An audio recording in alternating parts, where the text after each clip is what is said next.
बिस्मिल्लाहिर्रहमानिर्रहीम। अस्सलाम वालेकुम व्यूअर्स। आज एक बहुत ही अफसोसनाक सानहा पेश आया है।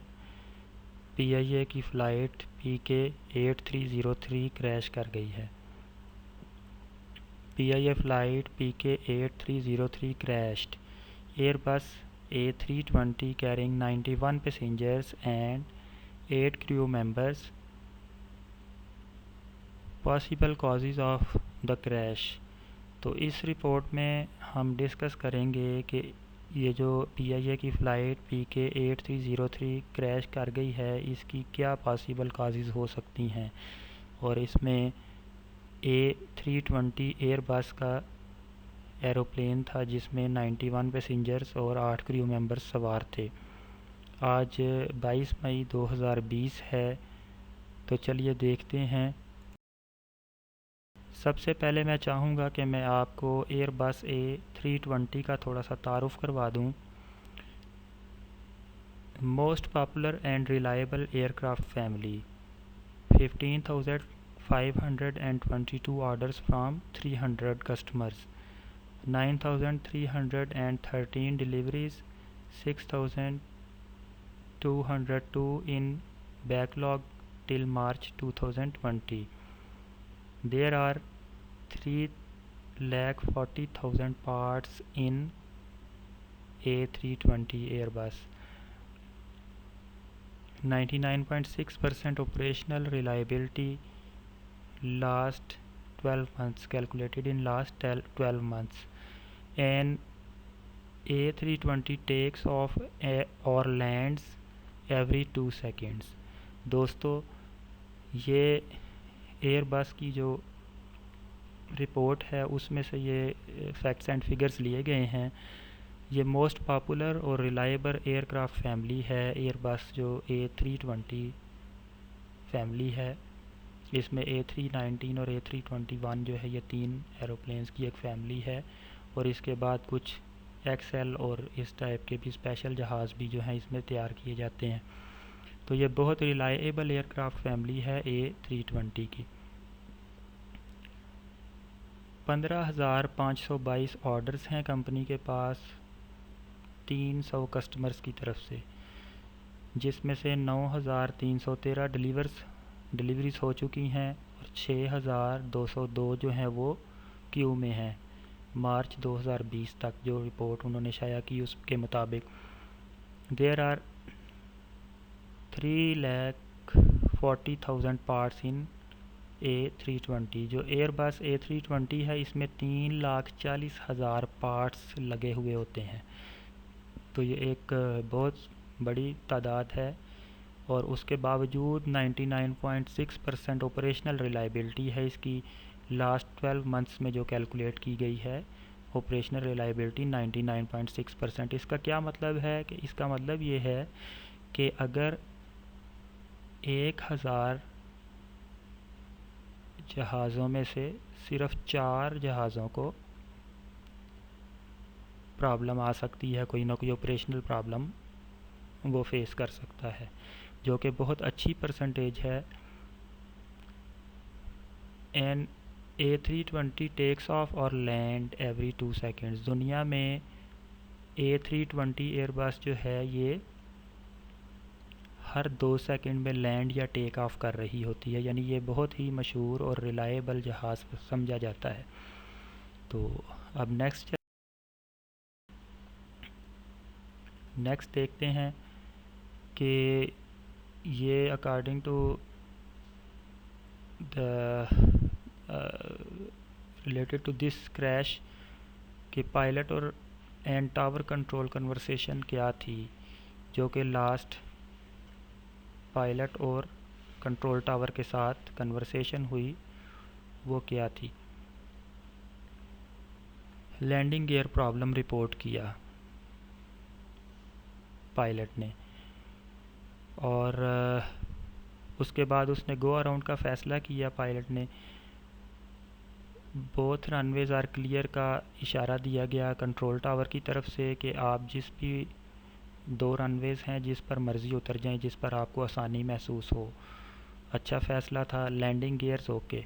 जब उसने गो राउंड लिया तो उस दौरान जब दोबारा लैंडिंग गियर्स को ट्राई किया गया तो वो डाउन हो गए, यानी कि उसके व्हील ओपन हो गए और लॉक हो गए, जो कि तस्वीर में भी देखा जा सकता है, जो कि अब तक की तस्वीर या वीडियोस इंटरनेट पर मौजूद हैं, उनमें देखा जा सकता है कि उसके लैंडिंग गियर्स जो हैं वो ओके नज़र आ रहे हैं।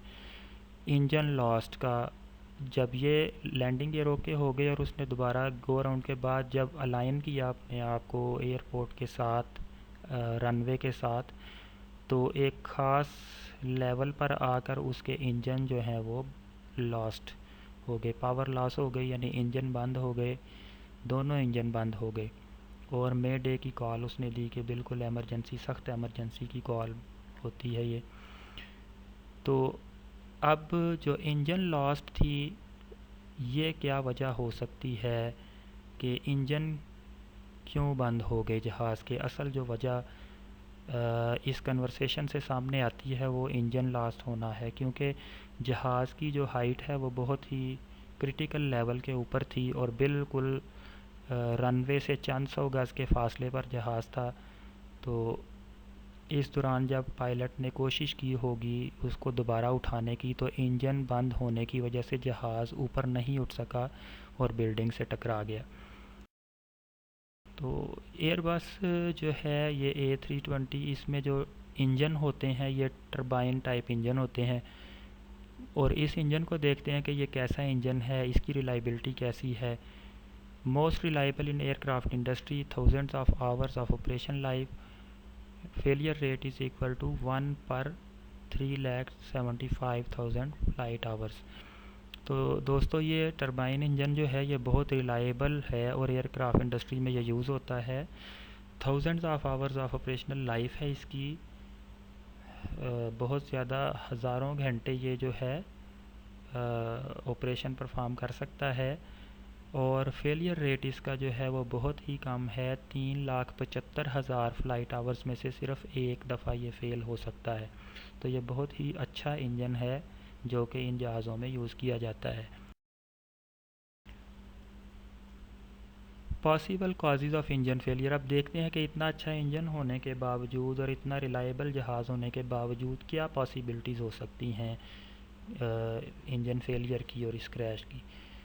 ऑयल लीक्स, जो हाइड्रोलिक ऑयल्स हैं वो लीक कर सकते हैं, या इस सूरत में जो है वो, या फ्यूल लीक कर सकता है, इस सूरत में जो है इंजन फेल हो सकते हैं।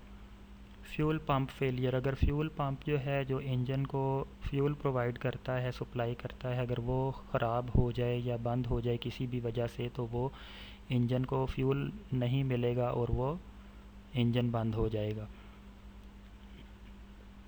और इसमें क्योंकि दो इंजन होते हैं और हर इंजन का अलग अलग फ्यूल पंप होता है, सिंगल फ्यूल पंप से भी आप काम ले सकते हैं और दोनों फ्यूल पंप्स को भी यूज़ किया जा सकता है। ये ऑप्शंस, इनमें मल्टीपल ऑप्शंस होती हैं।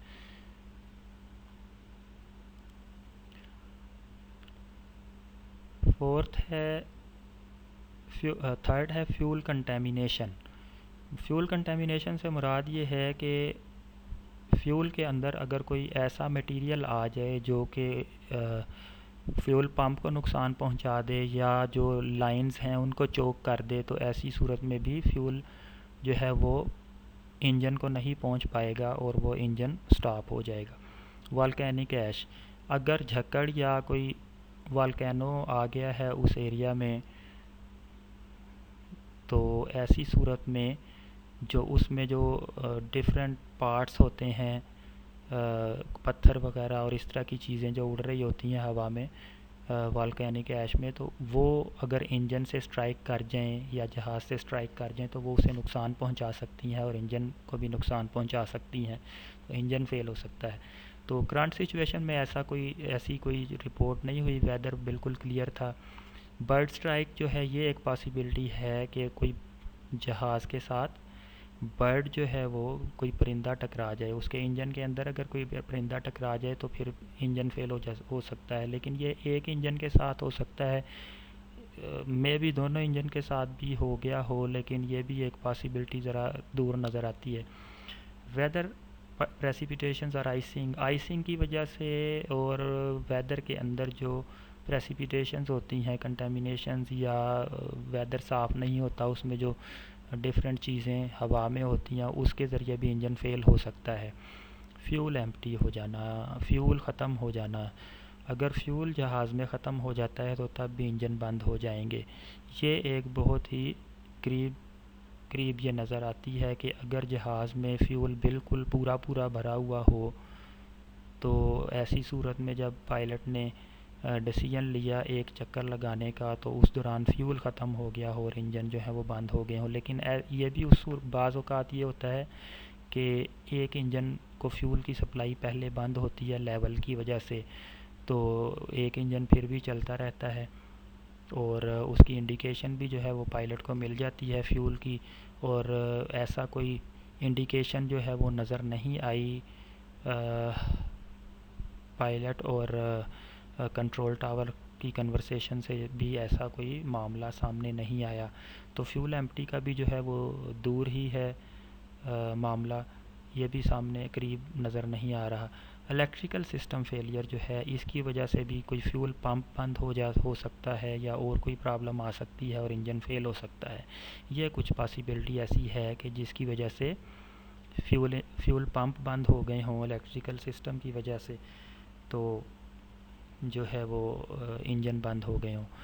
और जो पहला प्रॉब्लम उसमें आया, जो कि पायलट ने रिपोर्ट किया कि लैंडिंग गियर ओपन नहीं हुए, उसको इंडिकेशन नहीं आई लैंडिंग गियर लॉक होने की।